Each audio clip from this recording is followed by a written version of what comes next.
They poured concrete on my land while I was standing right there. Not a warning, not a letter, just a cement truck reversing, HOA board members watching, and a woman in a blazer smiling like she'd already won. Karen stood with her arms crossed, heels sinking into wet concrete, telling the workers to keep going even as I shouted for them to stop. She said the land was community property now. She said the HOA had already approved it. What they didn't know was that I'd already documented everything: the survey pins, the title chain, the environmental buffer they were about to violate. I didn't raise my voice. I didn't touch a thing. I just took photos while they destroyed their own case. Because I'm not just some guy who bought vacant land. I'm former military. I read contracts for a living. And I know exactly how expensive concrete mistakes can become. If you've ever had an HOA tell you what you own, or try to take it, stay with me. Because by the end of this, they didn't just lose the argument. They had to jackhammer every inch back out. I'm not the kind of person who looks for fights. I plan. I document. I stay calm when other people get loud. That's how I was trained, and that's how I've lived most of my adult life. Rules don't scare me. Systems don't intimidate me. I've spent years working inside them, learning where they bend and where they break. That's why I bought the land. It wasn't flashy, just quiet, vacant property at the edge of a growing community. No house yet, no fence, just open ground, grass moving in the wind, and a long view of what could be built there someday. I imagined weekends without noise, maybe a small place later, something I could leave to my kids, something earned, not borrowed. The first time I walked it alone, the air smelled clean. No engines, no voice, just space. For the first time in a long while, my shoulders dropped. The HOA came later. At first, it was emails, polite but stiff. Words like guidelines and expectations used too often. Questions about plans I hadn't shared. Comments about how the land would fit better once it was improved. The tone was friendly, but there was something else under it. Control, masked as concern. I didn't argue. I didn't react. I replied once, clearly, with documents attached. Still, they kept circling. What I want you to understand is this. I never rushed. I never raised my voice. And I never crossed a line. Because I already knew how this would end. Clean, legal. And in front of everyone who thought I wouldn't push back, I just needed them to make the first real mistake. I didn't buy vacant land because it was cheap or easy. I bought it because it was untouched. No walls telling me where to stop, no rules stapled to a mailbox, just ground that had existed long before anyone decided to control it. To me, that kind of space meant freedom. Real freedom. The kind you don't notice until it's gone. The land sat a little outside town, far enough that traffic noise faded into nothing. In the mornings, the air felt cooler there. At night, you could hear insects instead of engines. Standing in the middle of it, I felt something settle in my chest. Quiet has weight when you've lived without it. It presses down gently, reminds you to breathe slower. I wasn't in a rush to build. That was part of the point. I wanted time. Time to plan, to save, to decide what belonged there, and what didn't. Maybe a house one day. Maybe just open land for years. The future didn't need a deadline. The land didn't ask for one. What mattered was protecting it. I grew up around people who believed ownership meant responsibility. My grandfather used to say that if something was yours, you guarded it even when no one was watching, especially then. He worked with his hands, woke before sunrise, and never cut corners. When he passed, he left behind stories, not money. Stories about patience, about holding your ground without shouting. Those lessons stuck. When I signed the papers for the land, it didn't feel like a transaction. It felt like a promise. A promise that I wouldn't let anyone rush me. That I wouldn't give up quiet just because someone else wanted control. I knew the land would outlast opinions, boards, and titles. I just had to make sure it survived the present. Vacant land scares people like that. You can't tell what it will become.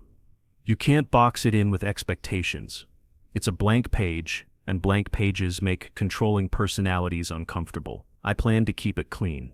No shortcuts, no favors, everything documented, everything done right, even if it took longer. Discipline over impulse, patience over pressure. That was the real investment, because once you let someone else decide what your land is for, it stops being yours, and I wasn't willing to lose something this important without a fight I could stand behind years later. I also thought about my kids, even though they were still young. I imagined them running across that open ground, asking questions, learning where boundaries truly come from. Not lines on a map, but choices.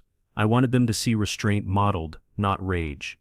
To understand that real strength is quiet and steady. That land, empty as it looked, already carried meaning. It represented a future where decisions were intentional, not forced. A place where patience could grow alongside anything I chose to build, and where ownership meant standing firm without ever losing your calm. The HOA had a structure, but it wasn't built for service. It was built for control. A small board, a rotating cast of volunteers, and one president who spoke more than everyone else combined. Meetings were closed unless they wanted applause. Decisions were announced, not discussed. Authority flowed downward, and questions were treated like challenges. The culture rewarded confidence, not correctness. The louder someone sounded, the more credible they were assumed to be. Paperwork mattered only when it supported the outcome they already wanted. When it didn't, it vanished into delays, committees, or vague promises to circle back. Karen thrived in that environment. She spoke slowly, like every sentence was a lesson. Her smile never reached her eyes. When she said my name, it felt rehearsed, stretched just enough to remind me she had learned it for leverage. She loved rules, but only the parts that let her correct someone in public. The rest she treated as flexible, optional, or beneath her notice. In meetings she was flawless, confident posture, calm tone. She talked about community values while glancing around to make sure people were nodding. But outside that room, she cut corners without hesitation. Verbal approvals instead of written ones. Temporary decisions that somehow became permanent. Instructions passed through contractors with no paper trail. The first red flags were subtle. Emails written in passive language that still carried threats. Phrases like "we expect compliance," and "this won't be an issue if handled properly." Questions about my land that assumed authority she didn't yet have. Statements framed as facts that were really wishes. She never asked what I planned to do. She told me what was allowed. When I requested documentation, the tone shifted. Responses slowed. Answers became summaries instead of records. She reminded me how much smoother things went when people trusted the board. It was clear she wasn't used to resistance, especially quiet resistance. What struck me most was how comfortable she felt speaking for property that wasn't hers. She talked about my land as if it were already absorbed, already decided, like it was just waiting for paperwork to catch up to her confidence. That was the mistake. Power cultures depend on people backing down early. They rely on social pressure, not legal footing. And Karen had mistaken my silence for uncertainty. She thought patience meant weakness. I recognized the pattern immediately. I'd seen it before in different uniforms in different rooms. The structure always looks official. The language always sounds reasonable. But underneath it is the same assumption: no one will push back hard enough to expose the shortcuts. She was wrong. I kept listening, watching, and letting her speak. Every sentence gave me data. Every shortcut gave me leverage. She believed authority protected her. I knew records. The louder she grew, the quieter I became, already preparing for the moment when her confidence would collide with reality. It was inevitable, methodical, and entirely of her own making. I just had to wait, patiently, calmly. My first real conversation with the HOA started with a smile that felt manufactured. Karen approached me while I was walking the property line, clipboard tucked under her arm like a badge. She didn't introduce herself as a neighbor. She introduced herself as the voice of the community, a title she delivered with the kind of pride people usually save for promotions or medals. She gestured toward my land as if she were already giving a tour. "We're very excited about the future development planned for this area," she said, letting the phrase hang in the air like it was good news. I asked what development she meant because nothing in my deed, survey, or county filings hinted at shared plans. She gave a soft laugh, the kind people use before explaining something they think you should already know. "Oh, the board has been discussing improvements for months. Trails, shade structures, maybe even a small recreation pad. This section will tie in beautifully. This section, my land." She said it casually, like the ownership was up for interpretation. The threats came wrapped in friendliness. "It would really help the community if you cooperated early," she said. "We like avoiding complications." Her tone was gentle, but the message wasn't. I'd heard that tone before. It was the voice of someone who expected agreement simply because disagreement would inconvenience them. I didn't get defensive. I didn't match her smile. I simply asked for documents, written plans, approvals, meeting minutes. Anything showing what she was talking about. The request made her blink, just once, as if she wasn't used to pushback. "Well, things are still in draft stages," she said. We don't want to overwhelm new owners with unnecessary paperwork. Unnecessary paperwork, meaning anything that would prove she had no authority yet. I stayed calm. I told her politely that no development touching my property would move forward without my written consent, and I would need records before discussing anything further. She tilted her head. We just don't want you to be the one who holds everything back, she murmured. Another vague warning, dressed up as community concern. I repeated my request for documents. This time, her smile tightened. I'll see what I can pull together, she said, stepping back like she'd already decided this conversation was finished. But the confusion she tried to create didn't work on me. I knew exactly where my boundaries were. I had walked them, studied them, and checked every pin twice. The only confusion was on her side. Confusion about who had authority and who didn't. As she walked away, I realized something important. She hadn't expected resistance. She thought her tone, her title, and her assumptions would bridge the gap between my land and their plans. She thought I'd fold for the sake of convenience. Instead, I waited for the documents she promised. None came. Not a single page, and that silence told me everything I needed to know about what was coming next. The weight of what I could lose didn't hit me all at once. It settled slowly, the way a storm builds on the horizon, quiet, deliberate, unavoidable. I stood on that land one evening, watching the last light fold across the grass, and I realized just how much was at stake if the HOA pushed their narrative hard enough. Property value wasn't just a number on paper. It was potential. It was equity I'd planned to grow, not surrender. If they managed to brand my land as community development space, even unofficially, the damage would ripple through everything I hoped to build here. Legal exposure was another risk, heavier than the first. If they claimed authority they didn't have, and I didn't stop them early, their actions could become precedent. I could be held responsible for construction I never approved. I could be forced into fees, compliance demands, or environmental corrections tied to work that wasn't mine. Laws don't care about who smiled first. They care about who has the record. If they moved fast and I stayed silent, they could twist the narrative until I looked like the obstacle rather than the owner. But the biggest threat was to my future build rights. A misplaced structure, an unauthorized pad, even a trail cut through the wrong corner of my land could choke my ability to develop later. Setbacks, zoning, easements, small details that carry large consequences. One concrete slab in the wrong place could block septic approval. A temporary community amenity could become permanent. And once something permanent takes root, removing it becomes a war of paperwork and patience, both of which the HOA would happily exploit. None of this had happened yet. That was the strange part. I wasn't being attacked, just tested. They were probing, pushing softly, looking for the point where I'd yield. People like Karen don't start with force. They start with assumption. If you accept the first inch, they claim the next foot. If you stay quiet, they speak louder. The early contact wasn't meant to intimidate. It was meant to measure me. The emotional weight surprised me. I'm not easily rattled, but the idea of losing control over something so meaningful stirred something deep, something older than frustration. It wasn't anger, it was clarity, a reminder of what my grandfather called the quiet line, the boundary you draw without raising your voice, the place where patience becomes principle. So I drew that line, not with threats, not with conflict, with documentation, calm refusal, and a decision that I wouldn't move an inch without certainty. I told myself, no arguments, no shortcuts, no emotional reactions, just facts, records, and time. If they wanted to test me, I would let them, because tests reveal more than attacks ever will. They show intention, strategy, weakness. And as the sun dropped behind the ridge, I knew one thing with absolute certainty. Whatever came next, it would be decisive. Not loud, not dramatic, just the moment when their assumptions met my preparation and broke against it. The first notice showed up folded under the windshield wiper of my truck, even though I wasn't parked anywhere near the HOA's jurisdiction. The paper was bright yellow, the kind meant to shame people into compliance, and the wording was deliberately vague. Unapproved land conditions, it read, as if the natural state of my own property was somehow a violation. There were boxes checked that didn't even apply to vacant land, referencing lawns, exterior paint, and storage structures I didn't have. At the bottom, in bold, it warned that failure to respond could result in administrative escalation. I knew exactly whose handwriting signed it. A week later came the second notice, this time mailed, stamped with unnecessary urgency. The letter claimed I owed an improvement fee for infrastructure I had never seen, let alone requested. They listed amounts tied to projects the HOA had supposedly approved for the future benefit of all residents.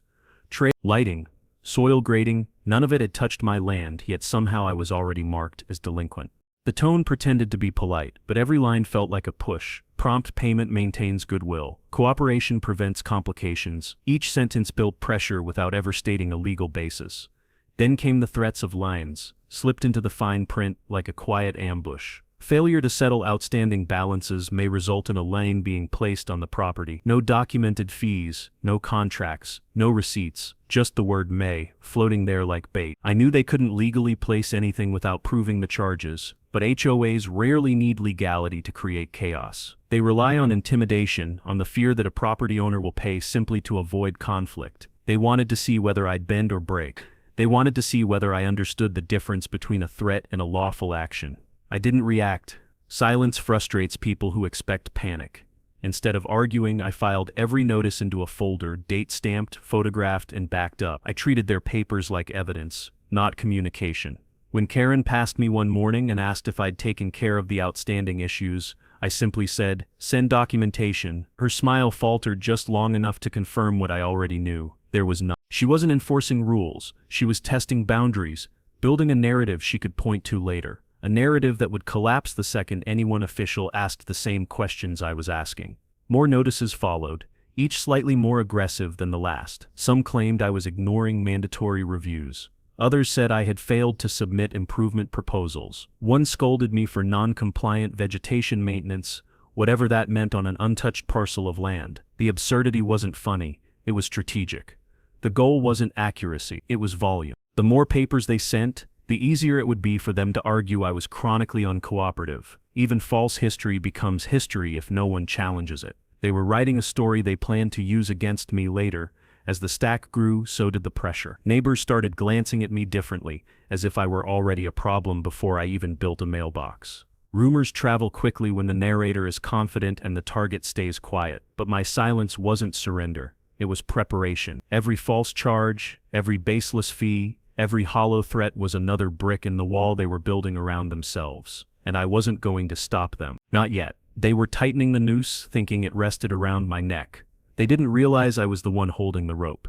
The shift from paperwork to physical presence was subtle at first. I'd drive out to the land in the early morning and notice footprints in the soil. Fresh ones, patterned from work boots, not hikers. At first I thought someone had wandered through, but then I spotted orange flags pushed into the ground, marking nothing official and nothing from me. They formed a rough line along the edge of my property as if someone was tracing boundaries they hadn't been invited to walk.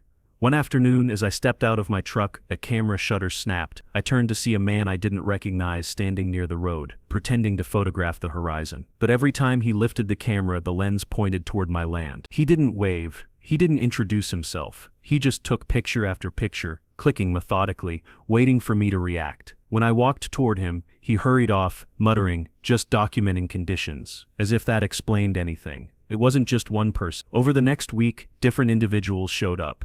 Some with cameras, some with clipboards, all pretending they had reasons to be there. When I approached, they'd smile too quickly or claim they were volunteers collecting visual data. Yet, none of them stepped onto HOA-owned property. They stayed near my boundaries, eyes scanning the ground like they were searching for flaws they could later describe in meetings.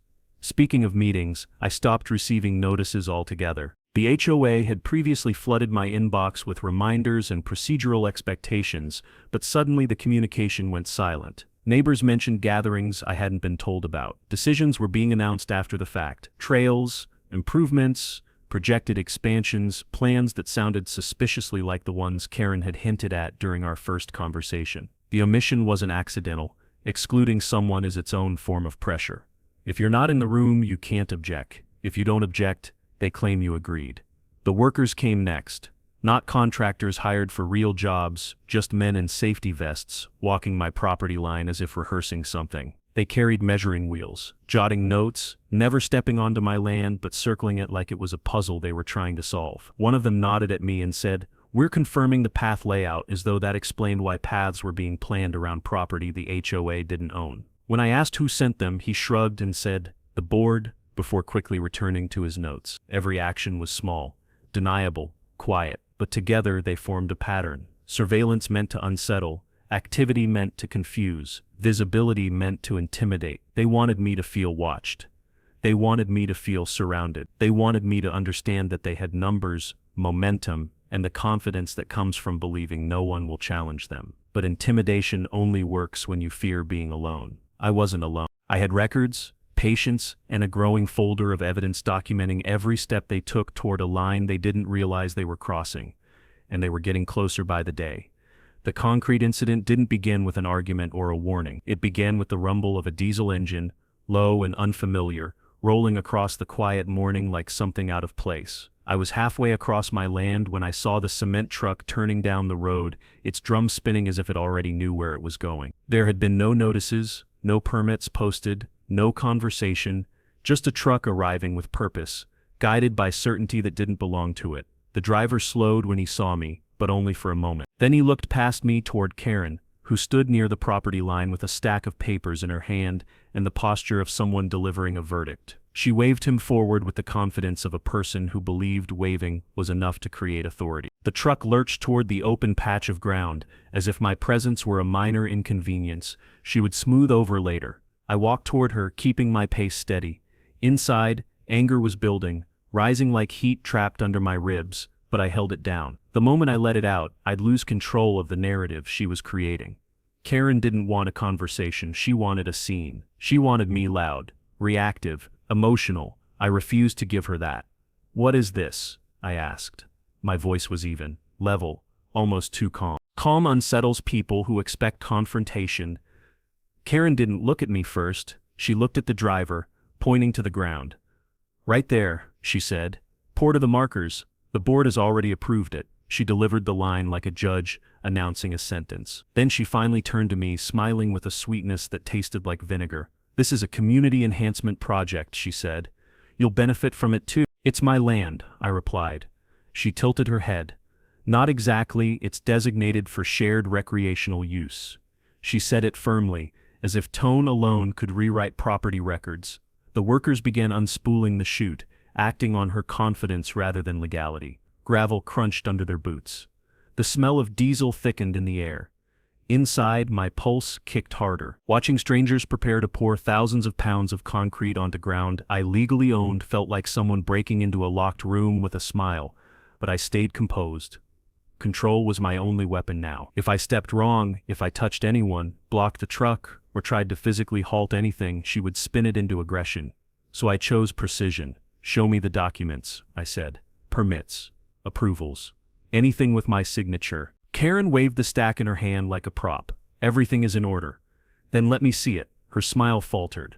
"These are internal forms. Internal isn't legal." She exhaled sharply, annoyed that I didn't accept the authority she tried to manufacture on the spot. "You're making this difficult," she said, "and you're pouring concrete on private property." She ignored me again, turning to the crew. "Begin." The first splatter of wet mix hit the ground, thick and irreversible. It felt like a punch I couldn't dodge. My fists tightened, nails pressing into my palms, but I didn't move. I took out my phone instead. Photos, video, timestamps, GPS tags. Every detail captured without a single raised voice. Karen noticed and stepped closer. "Recording us won't change anything. It already has." Because the truth was simple, she wasn't documenting authority. I was documenting a crime. And the more confidently she acted, the clearer the evidence became. I stood still, breathing slowly, letting the anger drain into focus. The truck kept pouring, Karen kept performing, and I kept gathering everything I needed for the moment when her certainty would collapse under the weight of her own actions. She didn't see it yet, but every second she pressed forward strengthened the case she thought she controlled. Her confidence was the biggest gift she could have given me, and I let her keep giving it, one reckless decision at a time, until the truth would rise through the concrete she was to spill across my land. Most people don't realize how fragile an HOA's authority becomes the moment it crosses onto land it doesn't legally control. Property boundaries aren't suggestions. They're recorded lines backed by surveys, legal descriptions, and county records that don't bend just because a board wants more space. My deed wasn't vague. It laid out every foot of soil, every angle, every coordinate. The HOA could claim whatever they wanted in conversation, but the boundary markers didn't care about opinions, and once someone documents those markers, as I had, any false claim collapses fast. There was also the environmental buffer they were blindly violating. My land bordered a drainage channel designated as a low-impact zone. That meant no grading, no concrete, no structures without county approval. Those buffers exist to prevent runoff contamination, soil compaction, and water flow obstruction. The HOA had never bothered to check those maps. They assumed open space meant available. But environmental designations aren't decided by neighborhood votes. They're protected by state and county regulations that come with fines steep enough to make entire boards resign. Then there was liability, something Karen clearly didn't understand. Unauthorized improvements don't just create messes, they create legal ownership traps. If the HOA pours concrete on land it doesn't own, they become financially responsible for its removal, restoration, and any secondary damage caused by the alteration. That includes soil remediation, vegetation replacement, and erosion correction. And if they pour without permits, any accident, injury, or structural failure becomes their burden too, not mine. Not the county's, theirs. But the biggest mistake, the one they were actively making in front of me, was choosing concrete. Of all things they could have done, concrete was the worst. It's heavy, permanent, and destructive. You can't undo it quietly. You can't claim it was a misunderstanding. Pouring concrete creates a record, material receipts, truck logs, labor hours. It leaves scars on land that require machinery to undo, and once the county sees unpermitted concrete, an investigation follows automatically. Paper trails multiply. Inspectors step in. Liability spikes. That's why I didn't stop them. I documented everything because I understood the one truth. Karen didn't. Concrete isn't just a physical change. It's a legal confession. Every inch they poured tied them tighter to the consequences they didn't yet see coming. The days after the concrete pour felt heavier than the land itself. I drove out every morning hoping someone would acknowledge what had happened. An apology, a question, even a hesitant glance, but the neighborhood had gone quiet around me. People who once waved now looked past me like I'd become a shadow on the edge of their routine. Conversations stopped when I approached. Doors closed a little faster. Silence spread through the community like fog, thick and deliberate. Isolation didn't come from what they said. It came from what they refused to say. No one asked why the concrete was there. No one wondered aloud whether the HOA had gone too far. Their silence wasn't neutral. It was permission for the board, for Karen, for anyone who believed authority would protect them from consequence. And I felt that weight in my chest, a dull pressure reminding me that standing alone would be harder before it ever got easier. I won't pretend it didn't sting. Being treated like a problem before I'd built a single wall or planted a single post felt unfair in a way that settled deep in the ribs. But anger wasn't useful, and neither was reacting to every provocation. I knew instinct wouldn't save me, only strategy would. So I made a decision. I stopped trying to reason with people who had already chosen their side. I stopped expecting fairness, or honesty, or clarity. Instead, I began building a case. Not loud, not confrontational, just steady. Dates, photos, copies of every notice, screenshots of every inconsistency, a trail so clean that no amount of HOA confidence could erase it. If they wanted a fight, they would get one, but it would be fought in documentation, not emotion. And I would win it quietly. The shift from defense to preparation happened quietly, almost without ceremony. No announcement, no confrontation, just a slow tightening of focus, like adjusting a lens until the picture sharpened into something undeniable. If the HOA wanted to build a narrative, I would build a foundation, and unlike theirs, mine would hold. The first step was the surveyor. I hired a licensed professional who didn't care about neighborhood politics or committee opinions. He arrived before sunrise, his truck loaded with equipment that hummed softly as he calibrated it. We walked the perimeter together, boots sinking into the soil, still scarred from the concrete pour. He paused at each boundary pin, brushing away dirt, measuring angles, checking GPS coordinates with precision that left no room for debate. "These markers are solid," he said. "Your lines haven't shifted an inch." Hearing that felt like a breath I'd been holding finally released. It wasn't just reassurance, it was evidence. He flagged everything, documented everything, and handed me a report so thorough it bordered on surgical. Next were the county records. I visited the office in person, choosing a weekday morning when it would be quiet. The clerk retrieved the entire history of my parcel: deeds, plats, zoning classifications, environmental overlays. There wasn't a single notation granting HOA access or shared development rights. No ease, no variances, nothing. The land was mine in the cleanest legal terms possible. If anyone's claiming otherwise, the clerk said, sliding the files across the counter, they're wrong. It was the kind of clarity that erases doubt. Paper doesn't lie. People do. Then came the environmental compliance check. This part mattered more than most homeowners realized. The drainage buffer near the edge of my land was protected by county regulations, meaning any construction, especially concrete, required permits, runoff plans, and soil impact assessments. I contacted an environmental specialist who walked the channel with me, taking notes, sampling soil, shaking his head at the sight of the concrete spill creeping dangerously close to restricted ground. "This is a violation," he murmured. "A clear one." He explained that unauthorized alterations in those zones could trigger mandatory restoration, fines, and formal investigations. His report would later become the fulcrum that shifted the entire case. Finally, the legal consultation. I chose an attorney who specialized in property rights, a calm man with a measured voice and an office lined with maps instead of diplomas. I laid everything on the table: the notices, the surveillance, the false claims, the concrete pouring. He read silently, page by page, occasionally raising an eyebrow but never interrupting. When he finished, he tapped his finger against the stack. "They overreached," he said, "badly, and they did it in writing, on video, and without jurisdiction." He outlined my options with the precision of someone who had dismantled HOAs before: cease and desist orders, claims for damages, county enforcement escalation. He didn't tell me to fight. He told me I had already won. I just needed to make the finish official. Walking out of his office, the air felt different. The situation hadn't changed, not physically, not yet. The concrete was still there. The HOA was still posturing. Karen was still convinced of her authority. But I no longer felt outnumbered. I had facts, records, and specialists. I had clarity instead of frustration, and most importantly, I had patience. They didn't know it yet, but the power balance had already shifted. Not with shouting, not with confrontation, with preparation so thorough that when the moment came, their confidence would crumble faster than the concrete they'd poured onto my land. And I was ready for that moment.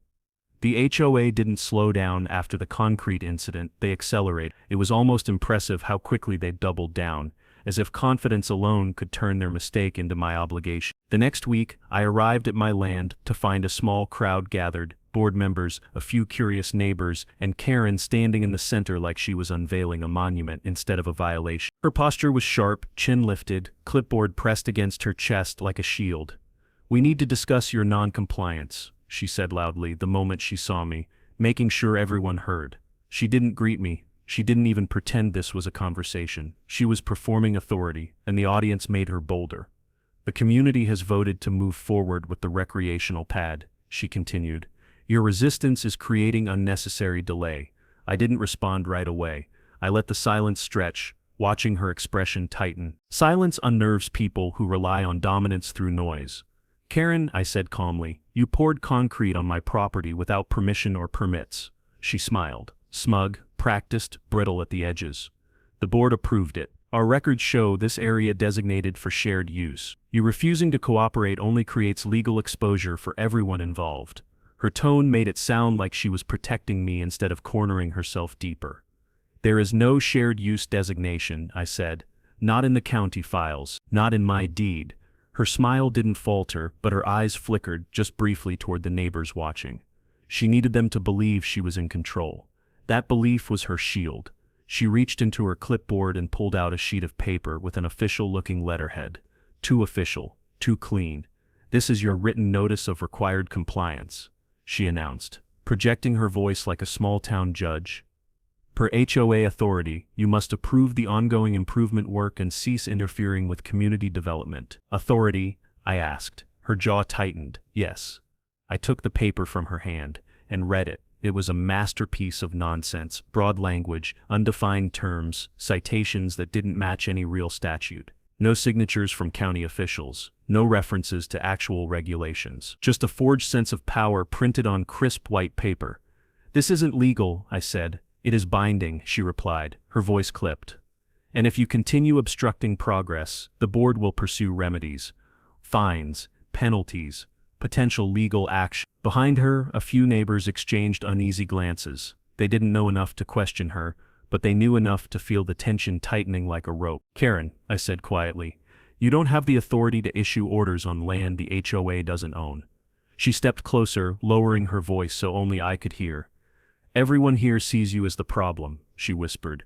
If you don't comply, we will make it official. That was the moment the public trigger clicked into place, not with shouting but with certainty. She had just issued a written order without jurisdiction, in front of witnesses, while doubling down on a lie she couldn't prove, and she believed she had won. But all she had done was give me exactly what I needed. In writing, in public, on record. The morning the authorities arrived, the air felt different, lighter, sharper, as if the land itself knew balance was shifting. I had filed my reports quietly, the surveyor's findings, the environmental assessment, and copies of every notice the HOA had thrown at me. I didn't announce anything. I simply let the process move the way systems are supposed to move, when someone bothers to use them correctly. The county inspector showed up first, driving a white truck with a seal on the door, and a clipboard filled with maps he hadn't printed from any HOA meeting. He stepped out, adjusted his hat, and walked straight toward the poured concrete. He didn't greet me. He didn't greet the neighbors who had already begun to gather. He crouched, touched the surface, and made a low sound in his throat that told me everything I needed to know. This wasn't permitted, he said. A few minutes later, the environmental officer arrived, a woman with calm eyes and boots made for field work. She walked the drainage buffer with practiced steps, measuring distances, photographing runoff patterns, noting exactly how far the concrete spread toward restricted ground. Each click of her camera felt like a nail being driven into the board's already weak foundation. Then the sheriff's deputy pulled up. He stepped out deliberately, resting one hand on his belt, gaze steady as he scanned the scene. I recognized something in his posture, authority that didn't need volume to make itself known. He walked straight toward me. "You the property owner?" he asked. "I am." He nodded once, then turned to the slab, the flags, the workers who had returned to continue the project, as if official rubber stamps would materialize out of thin air. Karen hurried forward, her heels stabbing into the dirt, waving her clipboard the same way she had waved the concrete truck forward days earlier. "Officer, there's no need for interference," she said quickly. "The board has full authorization for this development. We've already notified the community, and we have documented compliance procedures." The county inspector straightened slowly. "From who?" he asked. "The board," Karen said, with the confidence of someone citing law when reciting opinion. The inspector exchanged a glance with the environmental officer. "Ma'am," he said, "the board doesn't issue county permits." Karen's face twitched. "This is designated shared space. It falls under our jurisdiction." "No," the deputy said, stepping forward, voice low but absolute. "It falls under his." He pointed directly at me. Karen's smile froze. "Officer, with respect, he is obstructing community progress. We have clear authority." "You don't," the deputy interrupted. The environmental officer added, "This area is in a protected buffer. Any construction here requires environmental clearance. None was requested. None was granted. Pouring concrete here is a direct violation." Karen's voice tightened. "We were told this wouldn't be an issue." "By who?" the inspector asked. "The board," she repeated, as if repetition could make it true. The deputy stepped closer to the concrete, then to Karen. His silence stretched long enough for the neighbors to shift uncomfortably. Then he spoke, firm and unmoving. "Ma'am, you directed work on property your organization does not own. You authorized construction without permits. You issued written orders outside your authority, and you ignored boundary markers that are legally recorded. This isn't a misunderstanding. This is overreach." Karen opened her mouth, but the sound died before it formed. Every official stood aligned, not against her but against her assumptions. She tried one last time. "We were acting in the community's best interest." The inspector shook his head. "Intent doesn't override the law." The deputy finished the thought, "And the law says this land isn't yours." Around us, the gathering crowd fell silent, and for the first time since the conflict began, it wasn't me standing alone. It was her. The county inspector stepped onto the concrete slab with the slow certainty of a man about to deliver a verdict. He flipped open his clipboard, thumbed through the pages, and cleared his throat. The sound sliced through the crowd, pulling every wandering eye toward him. Even the workers fell still. Karen folded her arms, chin lifted, trying to project confidence she no longer had. "I'm going to read this aloud," the inspector said, voice steady and official. "For everyone present." He held up the first sheet. "Survey records confirm this parcel is privately owned. No shared use designation, no easements, no development rights extended to the HOA." A murmur rippled through the neighbors. Karen didn't move. The inspector continued, turning to the environmental officer's notes. "Second, this area lies within a protected drainage buffer.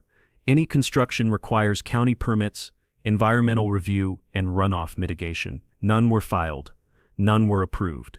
The words landed like hammer strikes. Karen's fingers tightened around her clipboard, knuckles whitening. The deputy stepped closer, boots grinding against gravel. Additionally, he said, there is video evidence showing HOA leadership directing unlicensed construction on private land without consent. That's trespassing and unauthorized alteration.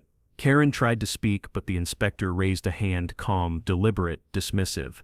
And third, he said, the concrete itself is an illegal structure. A neighbor gasped softly. He went, this pour violates zoning, environmental code, and property rights. It must be removed at the HOA's expense. Full cost, full restoration. No exceptions. Silence fell so heavy it felt physical. The wind moved through the grass, the only sound brave enough to exist between us. Karen finally forced words out, thin and cracking. There must be some misunderstanding. The deputy shook his head. No misunderstanding, ma'am. You acted without authority. Her eyes darted around, searching for someone, anyone to support her. But every face in the crowd had shifted. The certainty she'd worn like armor began to slide off her shoulders. Confidence doesn't survive sunlight, and today everything was exposed. The inspector gave the final cut. All violations will be documented, and a formal order will be issued. The HOA is fully liable for removal, fines, and corrective measures. Work must stop immediately. Karen's mouth opened again, but nothing came out. Not a protest, not a justification, not even a whisper, just silence. The deputy turned to me, his voice softening but still firm. You've been patient, he said. You did everything right. I nodded once, keeping the satisfaction controlled, contained, not triumph, just confirmation.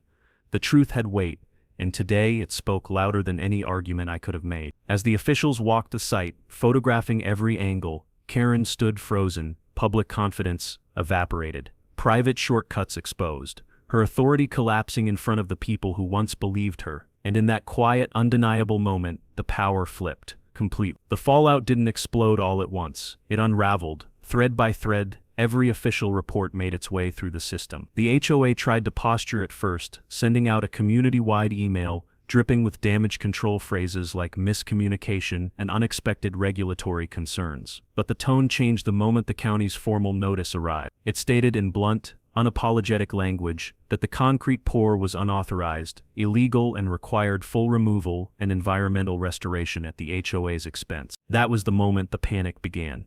They held an emergency meeting, this time loudly announced, as if transparency could erase what had already happened.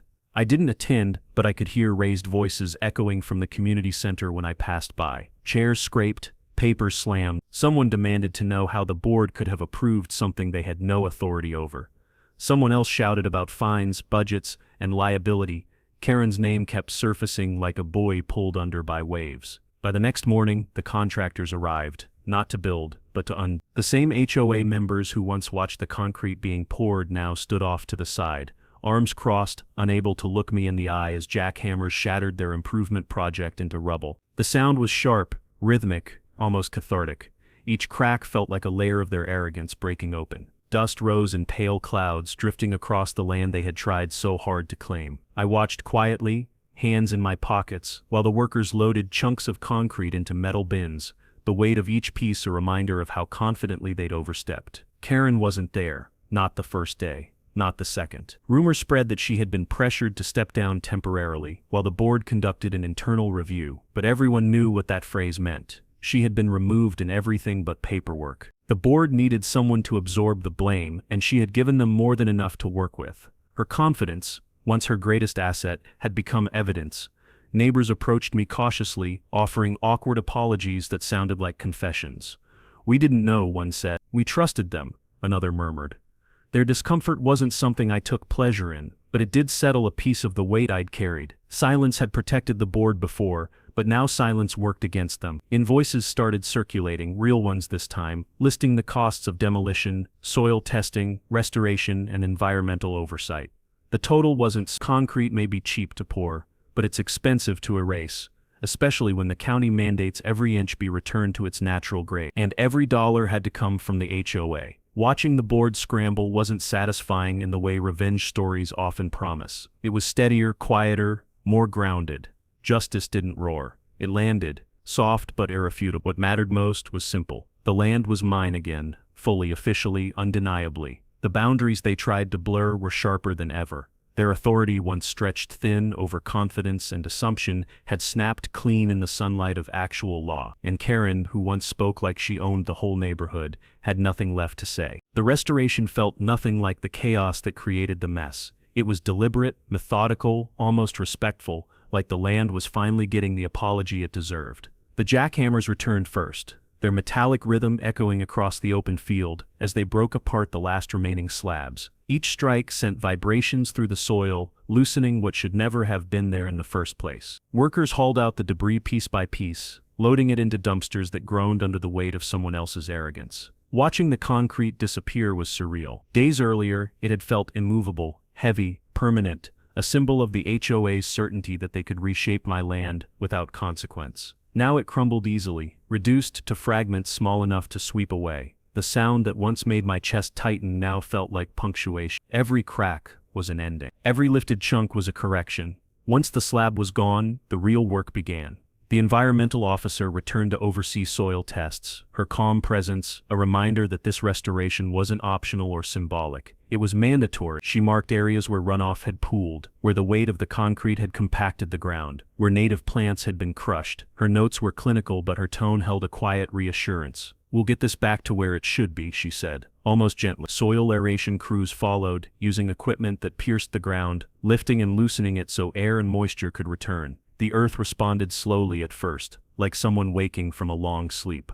Fresh topsoil was brought in to replace what had been contaminated. Native grass seed was spread carefully, mixed with nutrients to help it take root faster. The harsh lines of construction were replaced with soft furrows that promised growth instead of damage. By the third week, the land didn't look wounded anymore. It looked young, restored, renewed, almost proud. The scars had faded, replaced by the beginnings of green. Standing there, listening to the quiet wind move across the open space, I felt something settle inside me. Not triumph, not victory, just alignment. The land was back.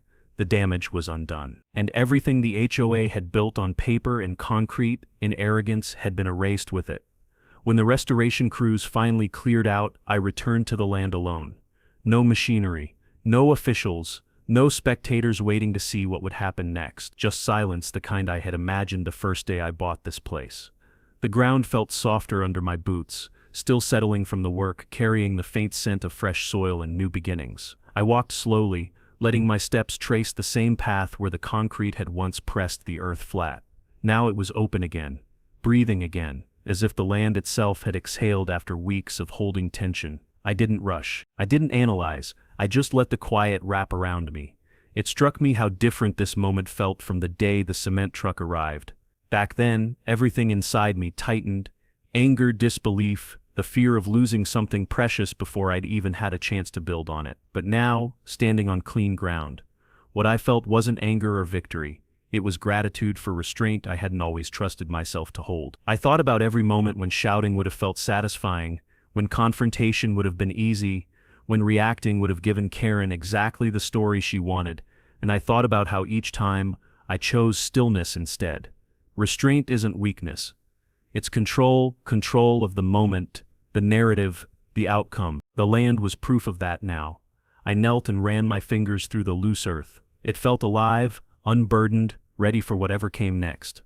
I imagined my kids here one day, running across grass that hadn't been chosen by a committee but grown naturally from a choice I defended. I imagined them learning the same lesson I had relearned, that ownership is more than a document. It's a promise, to protect, to endure, to stand firm without losing yourself. The sun dipped low, casting long shadows across the open field. For the first time in weeks, I felt something settle inside me, a quiet certainty that the land and I had earned this peace together. And as the wind moved gently across the grass, I understood why this place mattered so much. It wasn't just property. It was a legacy, and I had protected it the right way. If you've ever faced an HOA that pushed too far, or dealt with a neighbor who believed authority was louder than truth, I want to hear your story. Share it in the comments. Your voice might be exactly what someone else needs to feel less alone in their own fight. And if you're new here, subscribe for more calm, first-person justice narratives where documentation wins, patience pays off, and power flips exactly the way it should. This channel is built on real experiences, real stakes, and real reminders that you don't have to shout to stand your ground. You just need to know where the lines are and protect them. Thanks for watching and for walking through this with me. They thought concrete made it permanent. I knew proof always lasts longer.